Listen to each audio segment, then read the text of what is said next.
عميل جايب لنا ايفون 13 عادي. الجهاز مرة واحدة كان شاريه من كام شهر، ومرة واحدة كانت بطاريته 90%، بقت 0% في الإعدادات زي ما انتوا شايفين كده، وجايب رسالة مهمة حول البطارية. طبعا الجهاز من بره زيرو، وهو كان شاريه بناء على اللي هو زيرو، ما يبانش اللي هو كان معمول فيه أي حاجة.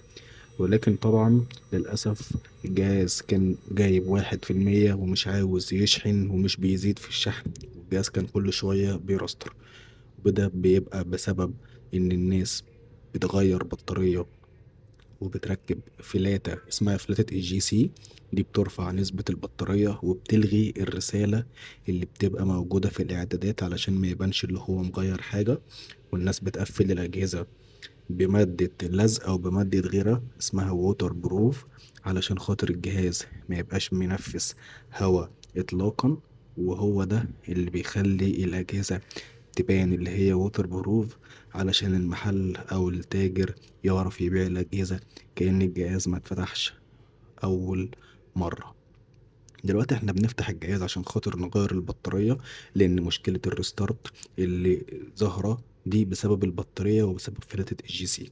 طبعا الجهاز الشاشة ملزوقة زي ما انتوا شايفين كده، بنحاول فيها أكتر من ساعة علشان أرفع الشاشة بدون ما يحصل أي ريسك على الشاشة، لأن طبعا لو الشاشة اترفعت بطريقة غلط ممكن يحصل ريسك على الشاشة ممكن تتكسر. طبعا أنا عمال أحاول فيها، ومادة اللزق زي ما انتوا شايفين كده، المادة دي كلها ملزوقة في الشاشة. ما ينفعش شاشة ايفون تبقى ملزوقة بمادة. معروف الايفون بيتقفل بدون ما يتلزق بأي مواد لزق أو أي مواد غيرها إطلاقا. يدوبك بتقفل الجهاز بفريم ووتر بروف فقط. طبعا بعد محاولات عديدة جدا من فتح الشاشة ورفع الشاشة، الحمد لله بدون ما يحصل أي مخاطر أو أي ريسك على الشاشة أو أي كسر في الشاشة. زي ما انتوا شايفين كده أهو المادة بالشكل اللي انتوا شايفينه ده. وده أكتر حاجة ممكن تبقى خطر وتسبب مشكلة وتسبب ريستارت وتسبب ان السنسور ما يبقاش شغال، فيس اي دي ما يبقاش شغال بسبب المادة دي. شايفين المادة قافشة على الشاشة بطريقة عاملة ازاي؟ المادة دي هي دي الناس بتقفل الأجهزة بالمادة بتاعت الووتر بروف دي علشان خاطر الجهاز يبقى مش بينفس هوا. شايفين المادة على الشاشات عاملة ازاي وعلى الفريم عامل ازاي؟ طبعا ده غلط، وكل ده بيحصل مشاكل في الأجهزة. وطبعا الجهاز محطوط له في البطارية فلاتة اسمها فلاتة الجي سي. فلاتة الجي سي دي هي اللي بتمنع الرسالة اللي بتظهر في الإعدادات، اللي هي رسالة مهمة حول البطارية النون بارت أو قطعة غير معروفة.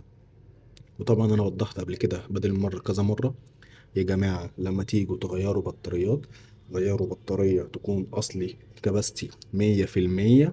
أهم حاجة تبقى كباستي 100%، وتبقى بطارية الكواليتي بتاعها نضيف وتديك أداء نضيف وعمر افتراضي نضيف.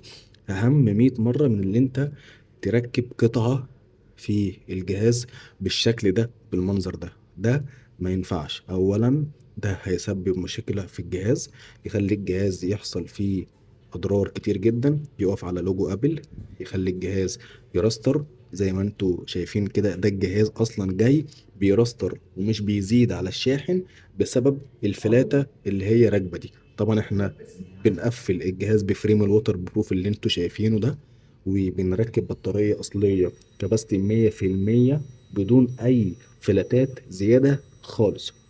ونضفنا طبعا المادة اللي كانت راكبة، وده الفريم بتاع الووتر بروف اللي المفروض الناس كلها بتقفل بيه، مش بتقفل بأي مواد إطلاقا. احنا كده خلصنا الجهاز. وأرجوكم لو وصلتوا لنهاية الفيديو متنسوش تعملوا لايك وشير وسبسكرايب للقناة علشان نوصل ل50,000 متابعة قبل نهاية السنة. شكرا.